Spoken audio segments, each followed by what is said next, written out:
Grace and peace, everybody. I pray that you all are doing well.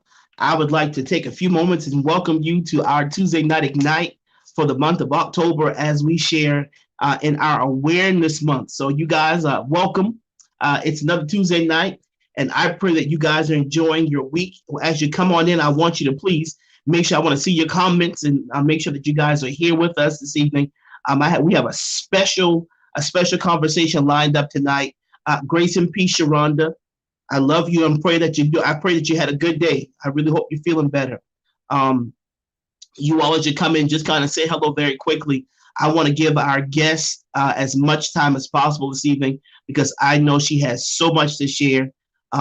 She has such a powerful and amazing testimony of being a survivor, and I want to make sure that we give you all as much time to hear from her as possible. Bless you, First Lady Grant. I pray that you're doing well. Love you so very much. God bless you and Bishop. As you all are coming in, if you don't see this, go ahead and make sure that you tag them so that they can be a part of this conversation as well. Amen. Bless you, bless you, bless you. You all, I pray that you are having an amazing week. Listen, tonight we are continuing our awareness month and having some powerful conversations about health in different areas, financial, mental, as well as physical. And tonight, and I spoke to last week, October has a variety of different significant awareness celebrations.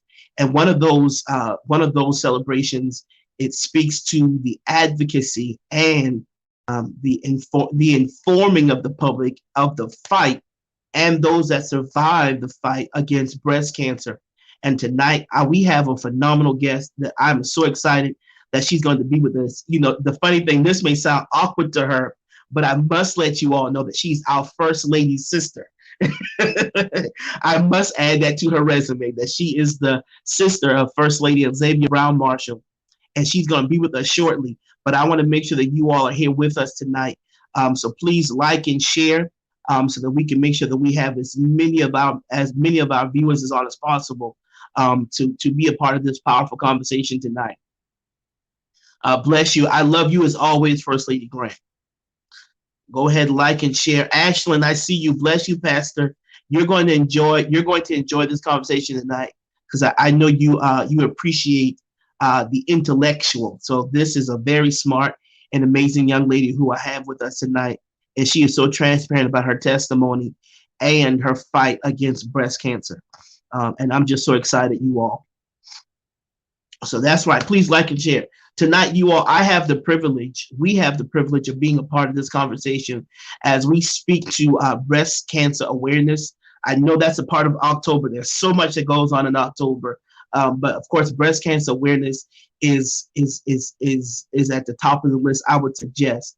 One of the reasons why I invited this young lady on is because as we look at the statistics of breast cancer awareness, most specifically with our African American sisters and women, that the numbers are staggering and almost discouraging.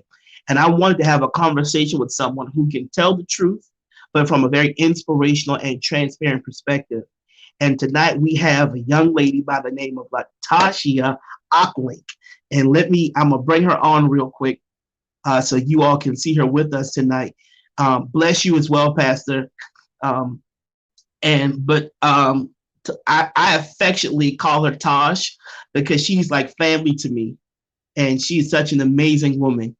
And so I'm so excited that she's with us. I want to make sure that you all can see me. Give me one moment here.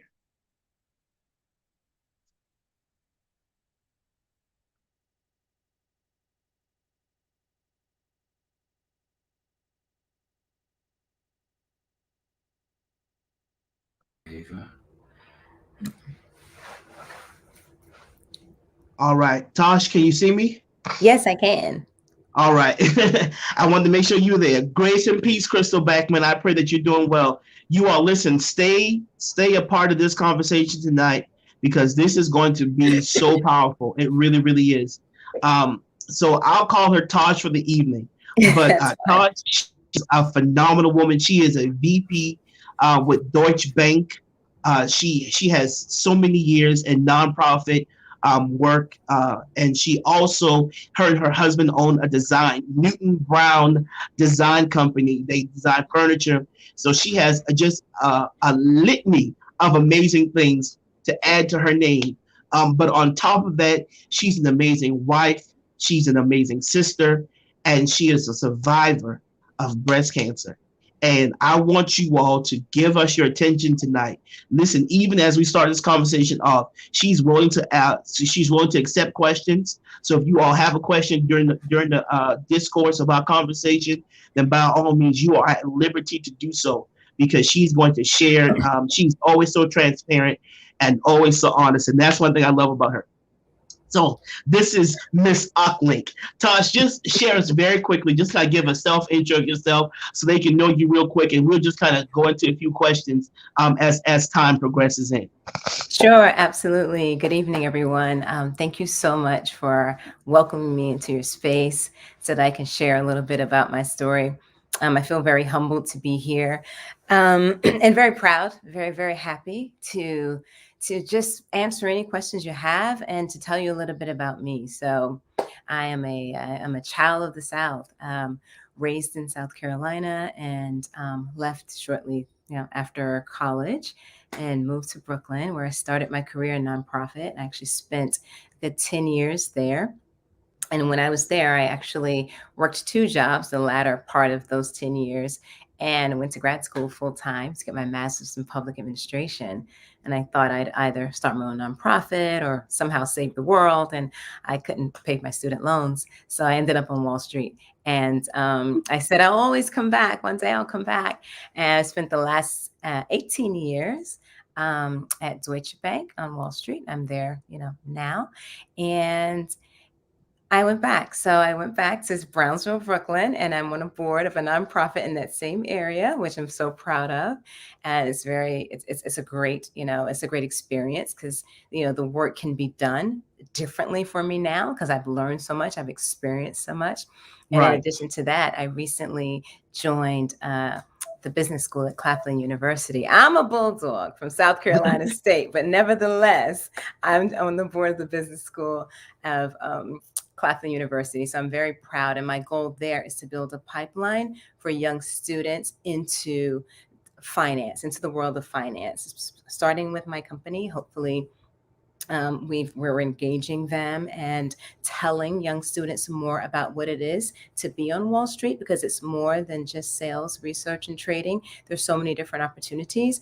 And I know for me, growing up on a farm in the rural South, I didn't always have that exposure. And exposure is so very important. So I want to be that. I'm a VP, and I want them to see me and say, hey, if she came from a little farm in South Carolina and she's doing this, then so can I. So that's a little bit about where I'm from, where I am. And my husband and I have Newton Brown Urban Design, and we provide indoor outdoor street furnishings for corporations, municipalities. He'd kill me if I didn't mention that. So I know he would. So thank you so much for right. making sure you did. Absolutely. That's a little bit of my background. Awesome. One of the things, and of course, the topic of conversation is breast cancer awareness. So, Tosh, if you could just kind of give them your introduction, just the whole the diagnosis, and if you can, if you don't mind, kind of give us what was your emotional response to the diagnosis of breast cancer. Just that whole, if you can kind of summarize that, if possible. Okay. I'll try my best. So I'm going to preface this all by saying the same as I said to the American Cancer Society when they asked me to tell my story. I said the same to Barry, only if I can tell it the way I want. So irrespective of the audience, this is it. I've always been very aware of my body, very proud of my body, and very loving of my body. And I encourage all women to be the same, irrespective, just to love your body, know your body. In that, one evening, I was touching my breast and I noticed that there was like a lump there. Had no idea what it was because I've been getting mammograms since my 30s because I have dense breasts. And many Black women or even women with larger breasts, they have dense breasts. And so it's very important. So I noticed it, but I just had a mammogram a few months back. They didn't find anything, so it must not be anything. And a little time went by, and I was like, this is still here. And I asked my husband, you feel that? I don't remember that being there. Do you remember that being there? He's like, no. Made an appointment to go in. And you know what? The doctor's office, they were giving me a difficult time because they wanted me to make an appointment to see the GYN for a referral. Now, depending upon your insurance, that may be necessary, may not. It wasn't necessary for my insurance. And I say this to say you really have to advocate for yourself because timing can be of the essence. So I was very annoyed about that. So I stopped dealing, right? And I kept being busy with life. Then eventually I said, no, let me really go back in. So I went in and I told them how disappointed I was in the way that they were treating me, excuse me, regarding getting this appointment, because I don't have a problem with insurance. I should be able to get this appointment, and I'm going to find someone who's going to show me the level of respect I deserve when I want to come in for appointments. The apologies were there. I told him what I was there for. And the doctor at that time, he's since retired, he says, what? This? I said, no, this. That? Yes, this.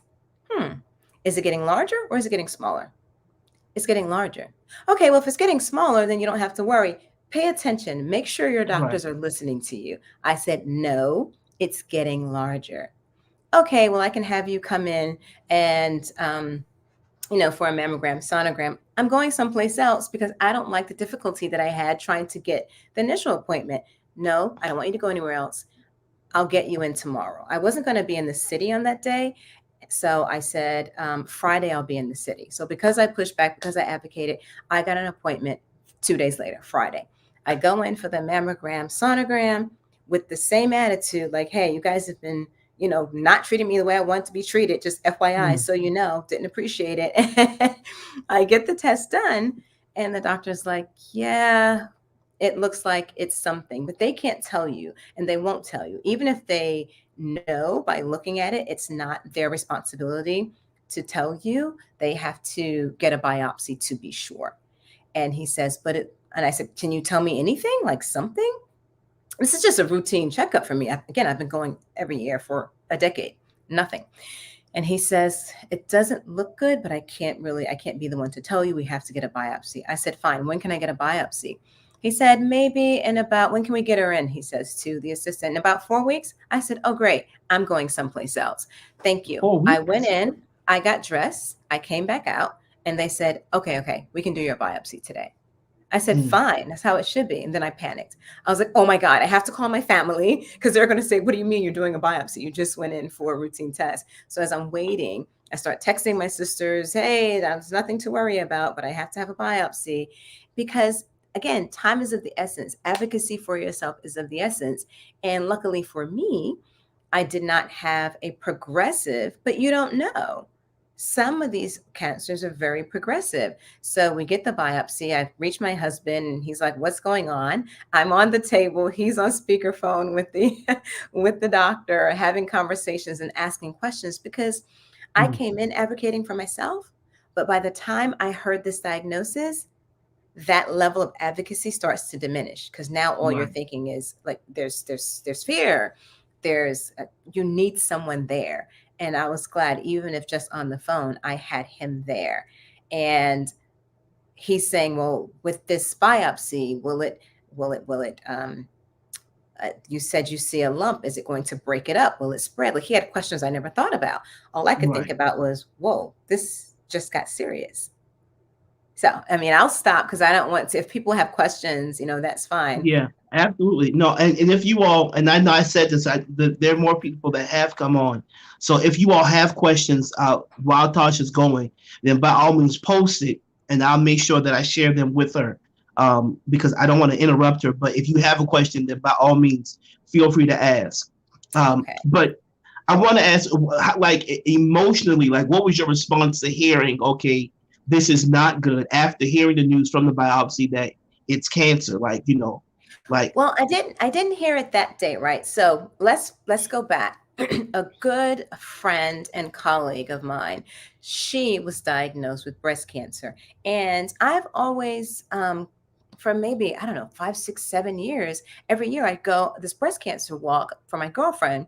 Her mom passed of breast cancer, but I didn't know her mom. She'd passed before I met her. I was going to support her, but there were no conversations about it. You go, you walk, you pay. There are no conversations about it, right? Right. All I knew is I was there to support her and support her family, and that was great. So then when this happened, the biopsy, okay, I have to wait to see what's happening. But prior to that, I spoke to my colleague, and she was diagnosed with breast cancer, and it just floored me. I was so hurt for her because now I finally know someone who's diagnosed with breast cancer. And because I don't know anything about it, my mind immediately goes to fear. She's so positive, and she's like a mother figure, and she's so positive, and she says, no, don't you worry. And this is before going in. I said, yeah, I have a little lump here. I'm going to go see the doctors about. She said, don't put it off. Go immediately. And as soon as you find out, you call and let me know. I was like, sure, I'm going next week again. And I'll get to Tosh and what that means. I'll tell you what Tosh means, because all of these little points along the way matter. So Tosh is my name, but it's also part of my logo, and it's talk, act, share, hope. Show the T-shirt. I can't. I need a T-shirt. Okay, okay, I mess okay, up my okay. lighting, but oh no, I got it. I got it. Hopefully, it doesn't mess up my lighting too bad. So every year, if you can see it, it says Team Tosh, We can and see it. That's perfect. it's literally talk, act, share, hope. Because as afraid as you are, it's important to talk about it. So my colleague said, as soon as you find out, call me. You don't think that you're going to call someone and start telling them your medical issues as soon as you find out, but you have to talk about it. And then you have to act on it immediately. And then the beautiful thing, if you share, as I am doing now, you educate others, you even learn a lot, and you give people hope, and you give yourself hope. So Tosh is absolutely the way to go. Talk, act, share, hope. So as soon as I found out about this biopsy, back to that, I called her immediately. Again, I had never known anyone with breast cancer. And I said, oh my God, this is what happened. And I don't know what to do. She says, oh, she has this very heavy Brooklyn accent. So excuse me if you hear me going into it. I always fall into her accent.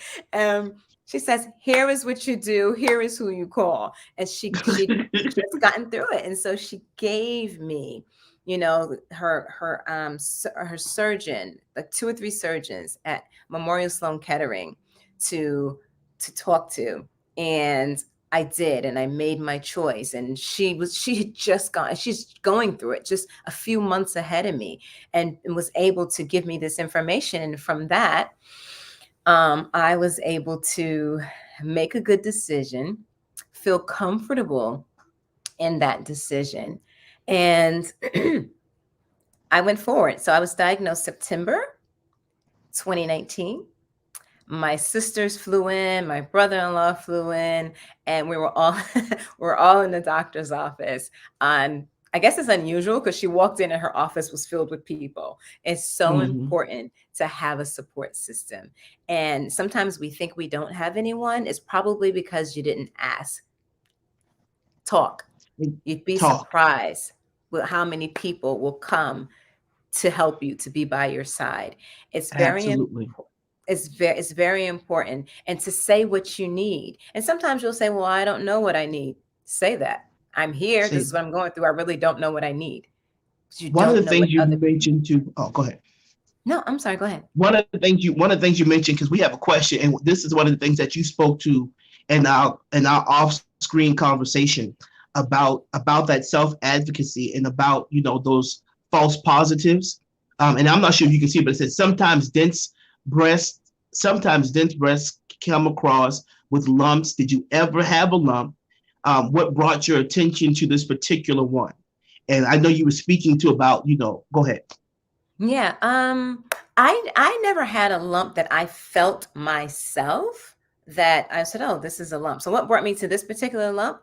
I always like looking at my breasts, like, oh yeah, and I would touch my breast. But I'm touching my breast out of vanity. Touch your breast now I touch my breast to feel for lumps, all right? So, Right. I mean, I got lucky, but now I touch my breast and I give myself self breast exams. And I was speaking to Barry earlier and saying that many of these foundations or hospitals are now speaking against self breast exams. I will never speak against a self breast exam because I found my lump myself. And as I continue to speak with other breast cancer survivors, I'm surprised by how many of them are actually finding these lumps themselves. So hospitals will say, well, it could be a false positive. And of course, if you're going in demanding a mammogram or a sonogram, then that's money, but it's my life. So if you feel something, say something, advocate for yourself. I'd rather go in the hospital every month, or maybe that's an exaggeration, whatever, whenever I feel a lump and them tell me you're fine.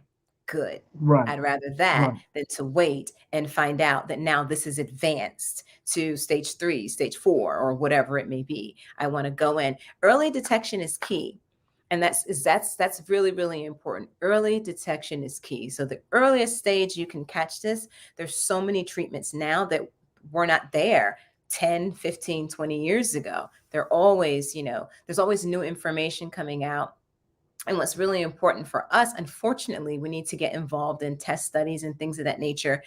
They have gene studies, a BRCA gene that's mostly affecting Ashkenazi Jews, but that's because these are people who have the money and who volunteer, for a lot of the tests, et cetera. And we need to get more involved so we can find out how this disease is affecting Black women, because we're not diagnosed as often, but we're dying at a higher rate. And At a sometimes I higher wonder, rate. are we not diagnosed because we're not coming in? Are we not? Right. I don't know. What if you don't mind sharing, if it's not too, because I know you can get detailed about your treatment process. What did Yes. that look like? Okay. So from the biopsy, you have a pathology report. And then after surgery, there's another pathology report because now you're testing the entire cell. So I found this one lump and diagnosed in September. 4 weeks later, I was on a schedule for surgery. Going in, and places are different. This is important because my surgeon, well, first of all, there's a surgical oncologist and then there's your oncologist. The surgeon does surgery, full stop, and the oncologist is helping you with your treatment after, et cetera. So because I talked to someone, she referred me directly to the surgeon. I mean, the biopsy shows I have cancer, so I don't need to go talk to an oncologist at this point. I need a surgeon. Or that was my route. Let's be clear, that was my route. Because I also spoke to a naturopathic oncologist and surgery would not have been their route. That's a totally different story for a totally different day, but they're options. It's yours to Right. choose. It's your story, it's your journey, it's yours to choose. I chose to stay with the allopathic and have it removed, the standard doctors, and have this removed. So I stage 1, 2, there are many different types of breast cancer. Mine was estrogen positive, progesterone positive, HER2 negative. HER2 negative is a good thing. Estrogen positive means that this cancer is being fed by very high levels of estrogen. Right. And so with that, they can remove the tumor. They'll remove the margin, so area around the tumor. They'll also take out a few lymph nodes under your arm. Mine is on the left side. Lymph nodes out of your arm, and they'll test those as well to see if there's a spread. My surgery was at MSK, so before I left that hospital, they'd already called my husband to say her margins are clear and there's nothing in the lymph nodes. So that's like excellent news. But after that, a part of their protocol, and each hospital has their own, you can go to different hospitals and get offered different treatments. I went through 20 rounds of radiation every day because it was during the holidays. I got off for Christmas and Thanksgiving. I'm sorry, And 20 rounds, but how many days? every day, like once a day. So 20 sessions. So Wow. I go in every day for 20 days for radiation. And again, I want to go back to say I chose a lumpectomy where they removed the lump, But if you have a history in your family or some, for many different reasons, people choose different options. But the choice was mine at this particular facility with this particular uh, um, surgeon. She said, you can do a lumpectomy, you can do a mastectomy where we just remove the one breast, or if you choose, you can do a double mastectomy where they'll remove both breasts. And so I just looked around the room to my sisters again. You need to have someone there with you, because I'm just like, wow, I have breast cancer. She's talking and she sounds like, quack, quack, quack, quack. This is what I'm hearing because I have breast I cancer. can And only I'm looking at them right. like, what did she say? What am I going to do? And I'm smart, I'm intelligent, I'm an advocate. But when it's you, you should never go to a doctor's appointment by yourself when you have Wow. something this great, like ever, because you're thinking, you want to respond, you should have someone there taking notes so you all can discuss it later and or ask questions later. And so we decided upon the lumpectomy at that time, but One I of the had those things, choices. go ahead. No, One I of the just things want to that say you I speak, had those choices. yeah, awesome. One of the things you're speaking to is your support system of how strong and how helpful they were. But what's your advice to someone that doesn't have that support system? And I'm speaking specifically to a question we have, that when your support system becomes fearful, may back away. It happens. Mhm. What kind of insight do you have for someone who doesn't have the advantage of having amazing sisters and an Right. amazing husband like you do? Right. So I talk about my support system, and that is, yes, my sisters and my husband, but also I have a plethora of friends who showed up. I have friends of my husband's who became friends of mine who showed up. But also I started I started to do the walks with American Cancer Society. There are organizations out there with people in place exactly for that. So it's their job to be there for you. It's great when you Right. can have family and friends, but I understand that that's not the reality for everyone. But there's so many different organizations out there with that understanding, and their job is to be there for you. I would look for that support within my community. There's American Cancer Society with a 24-hour hotline. Don't be afraid to call a hotline. Sometimes it's the best. You can say whatever you want. That person may never have to, you may never have to talk to that person again. But there are definitely resources out there. So tap into those resources. And what you think may feel so impersonal could be like one of the best things for you, because sometimes you can open up more freely actually to someone you don't know. Yeah. Uh, Listen, first of all, it's been 30 minutes. I know it doesn't feel like Oh, it, but but it has. So I didn't even I'm get to a the rest of it. I know that's what I was gonna say. So if you want, I want you to kind of give us, if you advice, what first of all, the Tosh is, talk, act, Act, share, share, hope. hope. Yes. I remembered. Talk, act, share. Don't give up. Hope. Don't ever Yeah. give up. Don't ever give up hope. It's there. I try to walk. I try to do this walk every year. I'm not doing it this year, but I'm out there. I'm speaking. I'm speaking for us. I'm advocating for us. What I want to leave people with is definitely men and women, because men aren't talking about it either, and they're getting diagnosed with breast cancer. It's very important. And you won't always feel it yourself, but definitely. Oh, one question that I'm surprised no one here asked, that most of my friends asked me: how do you know what to look for? It's a great Hmm. question. Look for whatever wasn't there before, because there is no, yeah, if it wasn't there, then it's there now. Go act. That makes That's sense. what I That makes did. perfect sense. That's it. It wasn't there. Get to know your body. If it wasn't there before, then it's there now. Maybe it shouldn't be there. So go in and cross your fingers. It's a false positive, but go act. And if it's Good. positive, then share. And once you start sharing and talking, you'll find your tribe, and then keep hope. Good, good. You all listen. I want to thank Tosh again for being with us tonight. For those of you, I know you can't see all the comments, but I'm getting, this is awesome, awesome chat. So of course, I'm not sure if you noticed, but you got a Brooklyn fan on here, Crystal Backley. She's a New Yorker. There you got some South Carolina State people supporting you as well. So they're Woo. showing you they're showing you some love as well.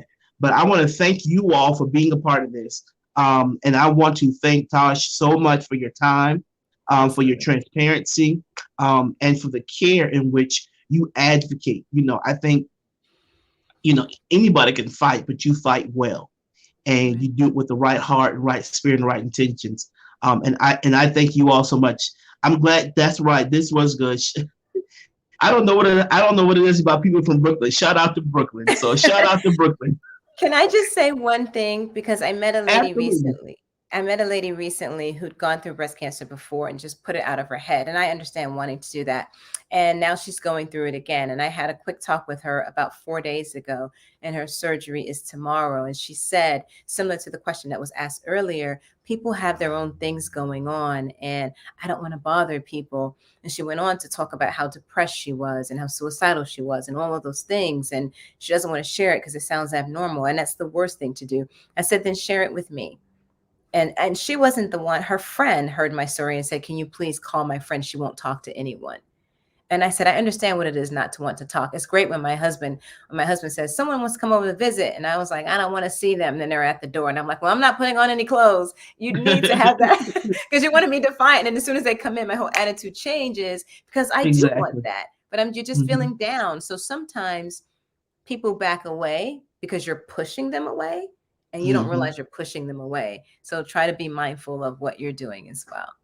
Absolutely, absolutely. One of the things that, and I'll say this, and we'll say good night. And one of the things, and one of the reasons why I'm having this conversation is I make a commitment to our membership. We have, and Tosh, we have a small church. We just started, so I don't have to put on front view like we got some mega church. It's, Right. but one of the things that I'm always honest and transparent about them is I can't change what happens in life, but I can definitely make sure that you don't go through life alone. And that's one of the reasons why I want to make sure that we have this conversation, because I want our membership to know that they are a part of a church that cares about them, not Right. just you coming to service, but I want you to know that you have a safe place. You have a leader, you have a pastor that cares. And this conversation is not beyond me. You know what I mean? Like I don't. It might be breast cancer that I have a capacity to have this conversation, not just out of just a lack of care and concern, but I sincerely, honestly care. And Right. that's why And, I want and to definitely do things like this. yes, and I Go just ahead, want Todd. to say as well, and eventually you all going to kick me off, but I get No. sad. Let's be clear. I get sad. I cry about this thing. My scans are coming up Friday, and I'm excited yet nervous. So I just want to be clear. And then sometimes I'm just down in the dumps, and I take this medication every day. It's called tamoxifen, and that medication is to block the estrogen. All right. And if you read these studies, it's like, and with this, you can live for 5 years. I'm like, what has been 3? What's happening in the next 2? No, I'm putting more in than that, right? I'm Right. putting more in than 5. So I just want to be clear to everyone that it's stressful. I get that. I'm in it. And yeah, it's scary. But what I do know as well is that I really want to live. I really want to live and I really want to enjoy. So I'm just going to keep going. I'm just Hmm. going to keep going. But it is scary. And sometimes it can feel alone. But I realize that I am doing that, me personally, because I'm never alone. I have a plethora of people. It can feel lonely. It can feel scary. So always Tosh. That sounds Right. so narcissistic. But Tosh, talk, act, No, share, hope. that's exactly. Thank you, Tosh. Listen, and I'm praying for you that we get good results. I am. You all, thank you so much. I want to say good night to you, Tosh, and good night, everybody. I'm gonna kick Tosh off. So Yes. wave bye, Tosh. You're not gonna leave. I'm gonna say goodbye to them. So we love you. You all listen tonight. I want to thank you so much for your attention this evening. And speaking life. That's right. That's right. They're speaking life for you, Tosh. She can hear me, but she's off. That's right. Thank you so much for doing that, Crystal Backman. Speaking life over her. You all pray for Tosh. She's an amazing individual. And that's why I wanted to make sure that I got her on, not just because I know her, but she's so consistent, as consistent of an individual, and I knew that she'd be able to share the information, be transparent, and still give us hope. All right. So listen, that is it. I pray that you all enjoy the rest of your week. I look forward to seeing you on Sunday morning, 11:30 a.m. for our morning worship, to be with us here at Great Church Columbia. I love you. Take care of yourself and take care of each other. Until next Tuesday night, Ignite. God bless you and good night.